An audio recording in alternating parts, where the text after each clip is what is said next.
皆さんこんにちは。今日も最新のウクライナ情勢について、公開情報をコンパクトにまとめて地図を使って、いち早くわかりやすくお届けします。よろしくお願いします。チャンネル登録して通知をオンにすると、動画公開時に連絡が来ます。過去の動画も再生リストから合わせてご覧ください。ウクライナ情勢。ロシアがキーウに侵攻してから1113日になりました。まずは全般的な事柄です。先ほど公表されたウクライナ軍の参謀本部の最新の発表によると、ロシア軍の損失は兵士1430名、戦車3両、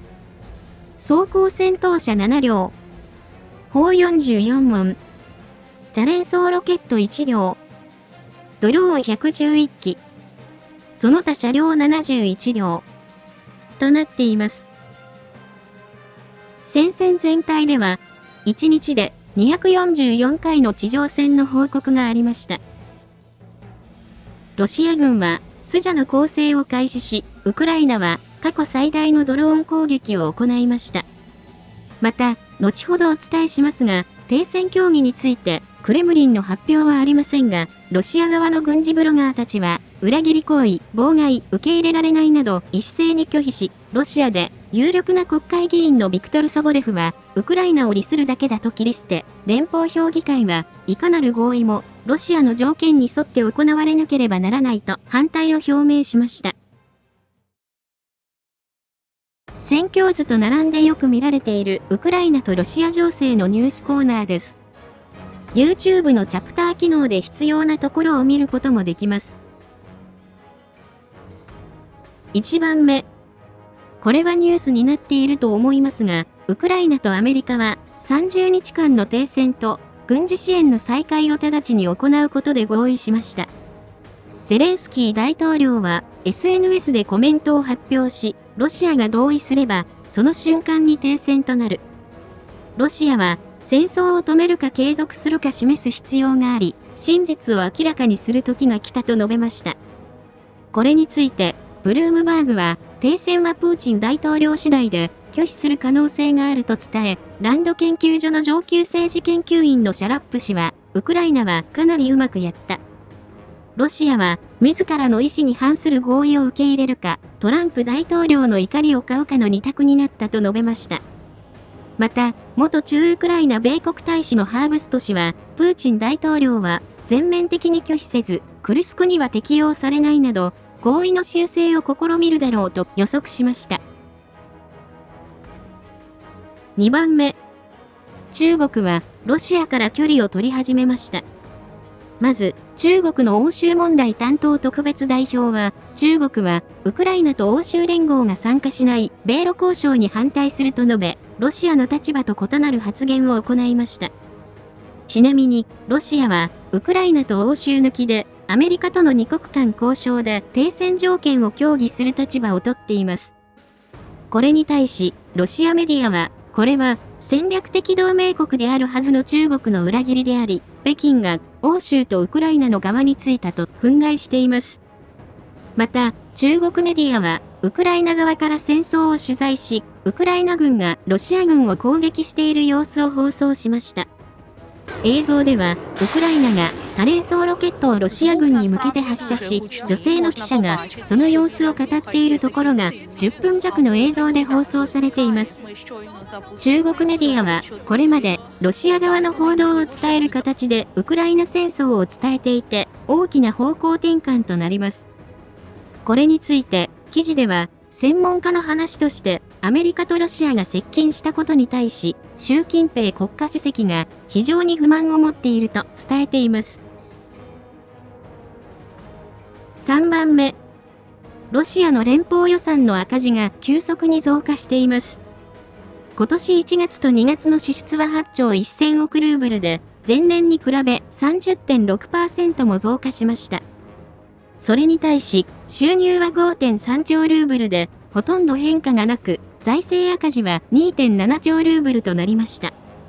予算では、年間を通じて財政赤字が 1.2 兆ドルを予定していましたので、たった2ヶ月で年間予算の2倍以上の赤字を叩き出しました。これについて、経済学者のスーシン氏は、計画とは大きく異なると書き、フィナムのマクロ経済分析部のベレンカヤ氏は、最近、石油とガス価格が下落しており、今年の予算は当てはまらない可能性が高いと指摘しています。また、ロシアの建設業界のオリガルヒのマロフェーフは、テレビで、公然と、経済は急速に悪化し、我々の業界は、あと数ヶ月で停止すると、窮状を訴えています。記事では、この状況では、インフレが加速し、ルーブルが暴落するのを待つか、それが嫌なら、預金の引き出しを制限するしかないだろうと結論付けました。それでは、各地域の戦況です。戦況の変化のあるところを中心にお伝えします。その変化は大画面で、フルスクリーン表示にしていただくと、街並みや日付とともに追いかけることができます。説明にあたり、ルジアンやルシアン軍など、YouTube 用に最適化した表現を使用し、数時間後に聞きやすい英語の副音声を公開しています。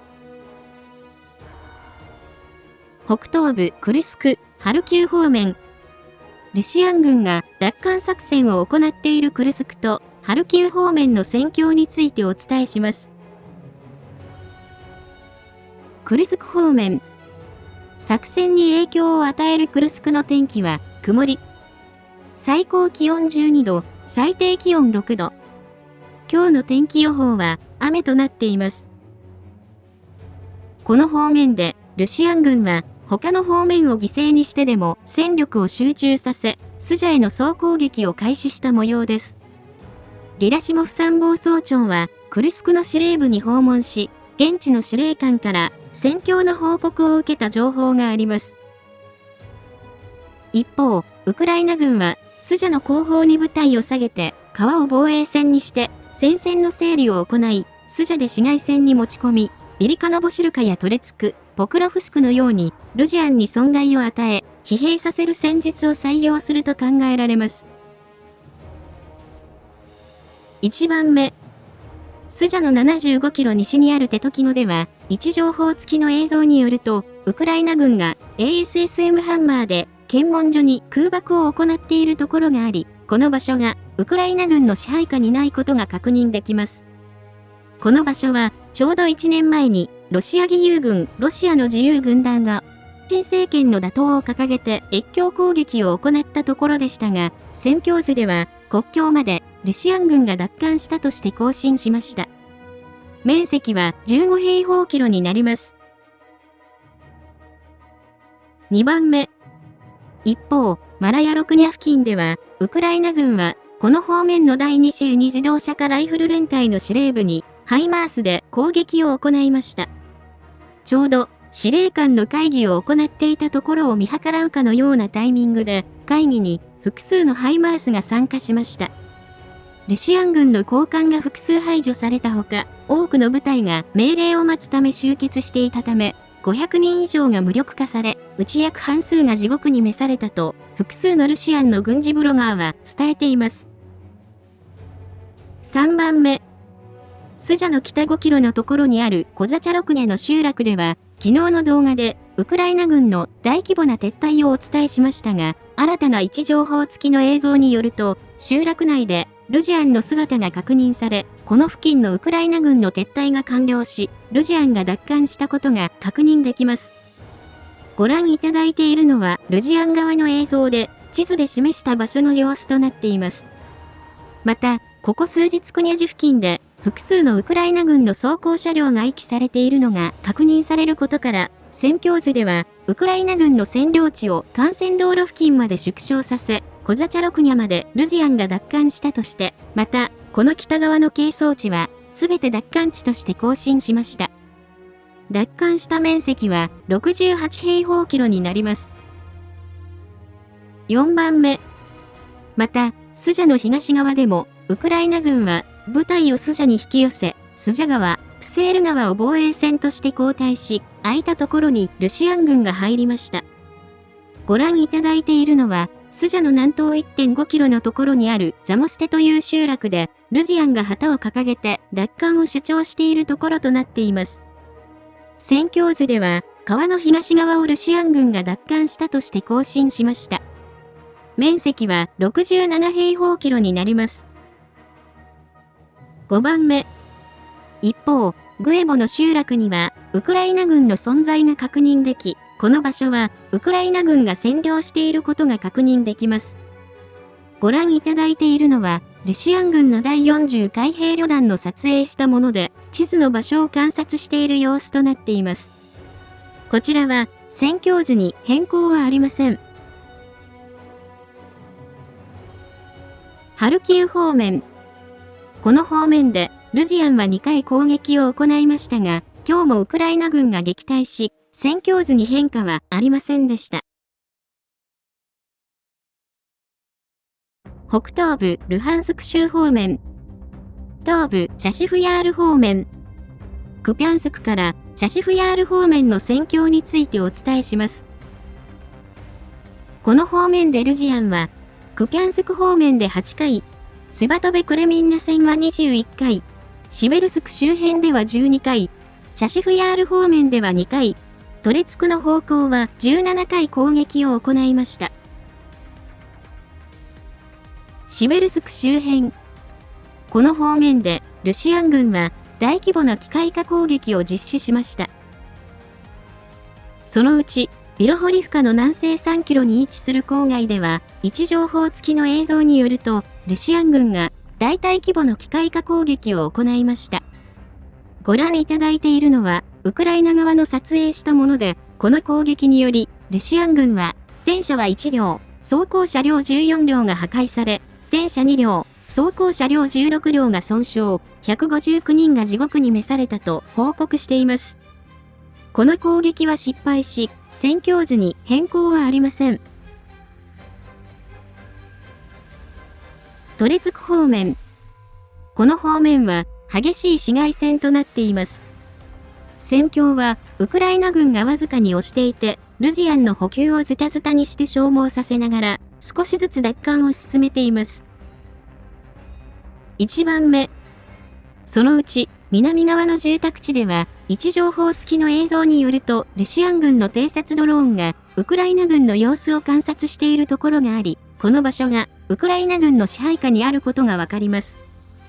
ご覧いただいているのは、ルシアン軍のもので、地図の場所で、ウクライナ軍のドローンを紐で妨害している様子となっています。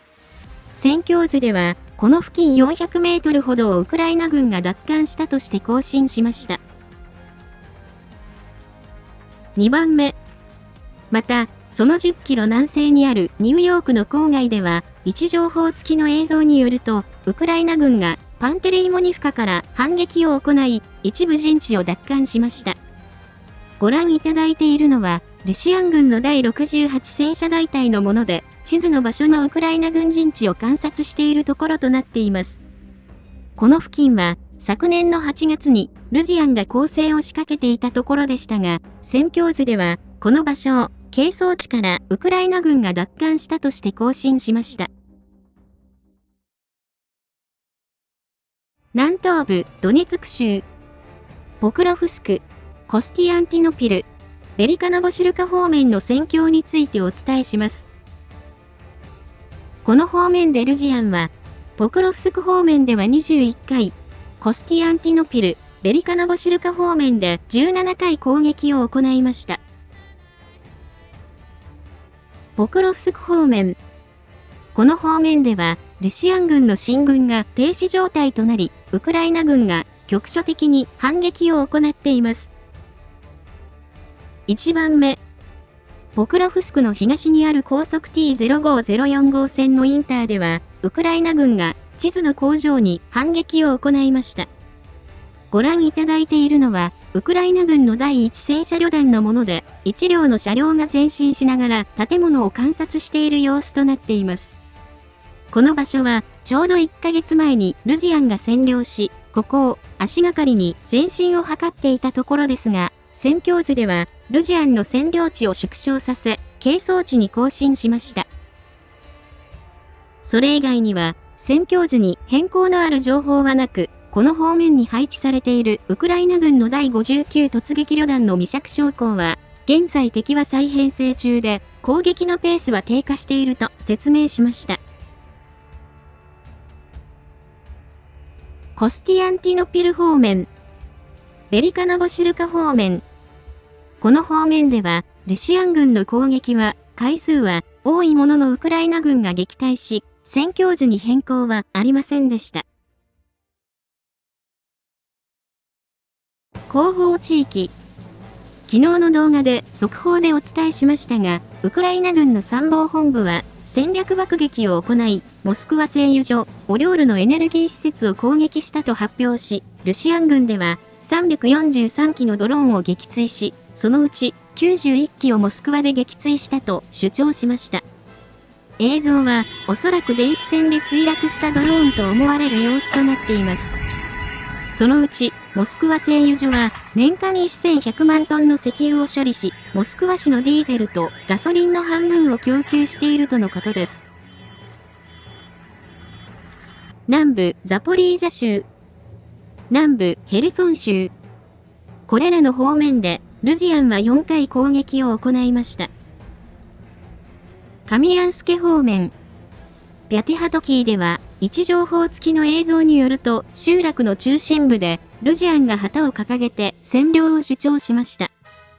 ご覧いただいているのは、ルシアン軍の第247自動車化ライフル旅団のもので、集落の様子となっています。